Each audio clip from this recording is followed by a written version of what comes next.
Within this section, we're going to continue working through our lesson 4, wheel and axle of our Rube Goldberg machines. Specifically, we're going to go ahead and be working through this interface activity, a revolutionary invention. So of course, follow along here in the PDF, and of course, you can follow along here in the video. So to begin this, let's go ahead and just hit the play button and watch what happens. Now you notice that little truck will roll right down the incline, and the one that's labeled B actually doesn't do anything. It just kind of drops. It doesn't go anywhere. And that's because it doesn't have any wheels. So wheels will actually reduce the amount of friction on an object, so the wheels allow it to actually roll a little bit farther.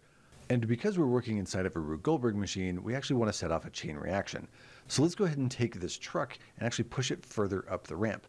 And we want to make sure that we're actually using our local movement as opposed to world movement to make this a little bit easier. So I'm going to go ahead and press the F key on the keyboard to frame in on this, and hold down Alt on the keyboard and Option on a Mac, and left mouse click and drag to orbit around it, and then again hold Alt or Option on a Mac, and right mouse click and drag so I can zoom in nice and close to this. Now, there's a lot of stuff going on screen, and it's kind of hard to see what's actually happening. So I'm going to press the G key as in good game, and that's actually going to hide a lot of the gizmo information.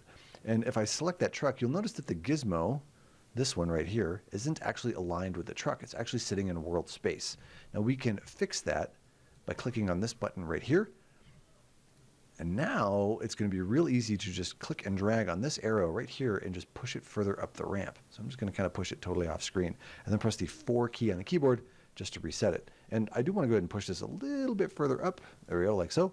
So now when we hit the play button, this truck should roll all the way down and actually hit this Lazy Susan, which is going to begin to turn this wheel and axle. So let's go ahead and try that now. There it goes. Hey, check that out. And it's going to go ahead and push that ball right off the edge.